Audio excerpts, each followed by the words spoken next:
Hey guys, it's Chris here with Rooted. I want to ask you a simple question today. Have you ever wondered why it's so difficult playing with other people? Have you ever felt like you just can't play with other people well, or like it's impossible to play modern music? Have you ever just felt that desire to play music but never felt like you either knew enough or that you learned the right stuff in order to actually play fluently and to play with other people?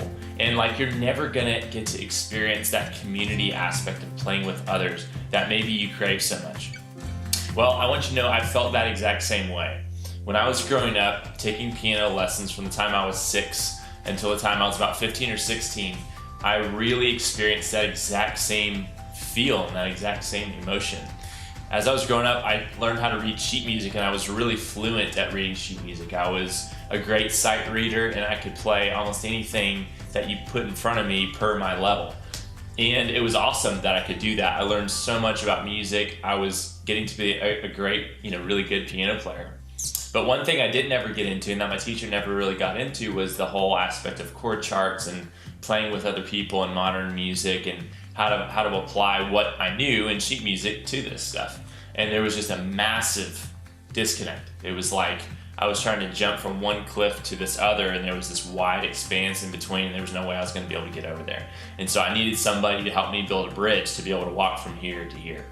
And the way I really first started experiencing that was in middle school, trying out for a middle school praise team. Some of you may have already heard me kind of give this story and say this story, but I think it bears a lot of weight here. But when I was in middle school, I didn't know anything, like I said, about chord charts, playing modern music. I didn't know how to read these chord charts well or play fluently.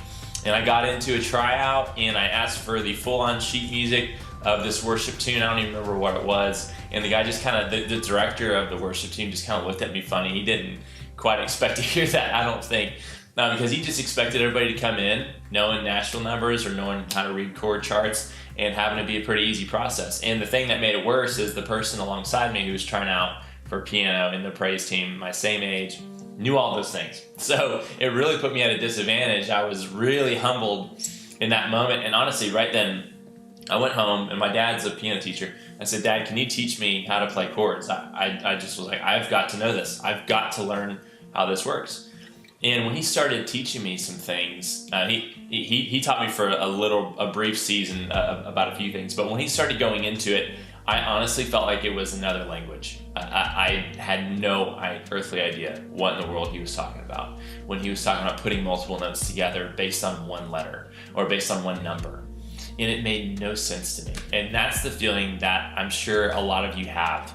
And in that moment, I just want you to know that you can learn how to do this. You can learn how to understand the language of music, and you can learn how to play beautiful music with other people that's not just note by note where you're reciprocating, but where you're even creating your own music. Like, that's so much the beauty of music, such a gift of music that I even tell to my students is, hey, some weeks don't even worry about getting everything done that I assign you. Just enjoy music. One way that you get enjoyment out of music is playing what you want and creating. And that's one way as a student when I was in high school and late middle school, after I kind of started learning some chords, I was able to use as an outlet. I was able to play by myself, and I was able to just get in my own space, start creating music, whether it was good or bad, and just kind of let the emotions of the day out. And it was awesome. And the students that I talk to who do that really love it, and it just helps put the life back in music, because we're playing music to enjoy it. We're not playing it to just to have another thing to do and to have another requirement to add to our list, because Lord knows we have plenty of those already. But music is really a gift, and it's a joy, and it's a passion. And if you have that joy and that passion, like I think you do, then learning music in this way can help you take that joy and that passion to another level. So what I want to do is I want to be your bridge across that expanse, across from one cliff to the next, like I needed when I was a kid. And I want to be that guy, that helper for you. And so what I want you to do, if you think about it, and if you have the ability to take just a couple seconds, just hit reply to this email and let me know that you're dealing with this struggle, or maybe let me know of another struggle that you're dealing with, because honestly, I really just want to help you.